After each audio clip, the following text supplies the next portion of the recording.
Hello friends, ഇന്ന് നമുക്ക് healthy ആയിട്ടൊരു ഹോട്ട് ചോക്ലേറ്റ് ഉണ്ടാക്കിയാലോ. എനിക്ക് ഈ റെസിപ്പി ഒരു യൂട്യൂബ് ചാനലിൽ നിന്ന് കിട്ടിയതാണ് കേട്ടോ. എങ്കിൽ നമുക്ക് കുക്കിംഗ് സ്റ്റാർട്ട് ചെയ്താലോ. ഇവിടെ കുറച്ച് വലിയ ഈന്തപ്പഴം എടുക്കുന്നുണ്ട് കേട്ടോ. ഒരു 2-3 ഈന്തപ്പഴം എടുക്കുന്നുണ്ട്.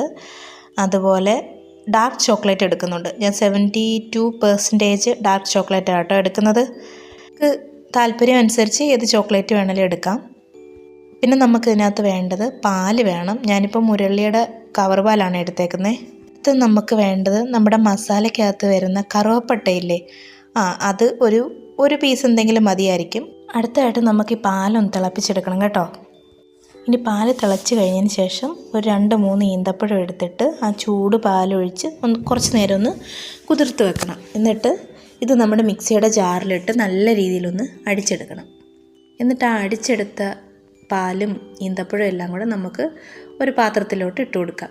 ഇനി അതിനകത്തോട്ട് അതേ അളവിൽ തന്നെ കുറച്ച് പാലും കൂടെ ഞാൻ ചേർത്ത് കൊടുക്കുന്നുണ്ട്. ചൂട് പാൽ തന്നെയാണ്. പിന്നെ അതിനകത്ത് കുറച്ച് കൊക്കോ പൗഡർ ചേർത്ത് കൊടുക്കുന്നുണ്ട്. പിന്നെ കറുവപ്പട്ടയുടെ ഒരു ചെറിയ പീസ് ഞാൻ ചേർത്ത് കൊടുക്കുന്നുണ്ട് കേട്ടോ. ഒരുപാടൊന്നും ഞാൻ ചേർക്കുന്നില്ല.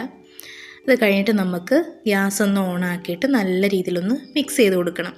അതിനുശേഷം ഞാൻ ചോക്ലേറ്റ് ഇട്ട് കൊടുക്കുന്നുണ്ട്. ഒരു 3 പീസ് ഞാൻ ഇട്ട് കൊടുക്കുന്നുണ്ട്. എന്നിട്ട് നല്ല രീതിയിലൊന്ന് തിളപ്പിച്ചെടുത്താൽ മതി. നമ്മുടെ ഹോട്ട് ചോക്ലേറ്റ് ഇതാ ഈ രീതിയിൽ റെഡിയായി കിട്ടും. നിങ്ങൾക്ക് ഇഷ്ടമുള്ള രീതിയിൽ ട്രൈ ചെയ്ത് നോക്കാൻ കേട്ടോ. ഇത് ഞാനൊരു ഓപ്ഷൻ മാത്രം കാണിച്ചു തരുന്നതേ ഉള്ളൂ. പല രീതിയിൽ ഇത് ചെയ്ത് നോക്കാൻ പറ്റും. അപ്പോൾ എനിക്ക് ഇഷ്ടപ്പെട്ടു. നിങ്ങളിതൊന്ന് ട്രൈ ചെയ്ത് നോക്കിയിട്ട് നിങ്ങൾക്ക് ഇഷ്ടപ്പെട്ടെങ്കിൽ ഒന്ന് കമൻറ്റ് ചെയ്യണേ. അതുപോലെ പുതിയ ആൾക്കാർ എൻ്റെ ചാനൽ കാണുന്നുണ്ടെങ്കിൽ, എൻ്റെ വീഡിയോസൊക്കെ ഇഷ്ടപ്പെടുന്നുണ്ടെങ്കിൽ ഒന്ന് സബ്സ്ക്രൈബ് ചെയ്തേക്കണേ. അപ്പോൾ നമുക്ക് അടുത്ത വീഡിയോയിൽ കാണാം.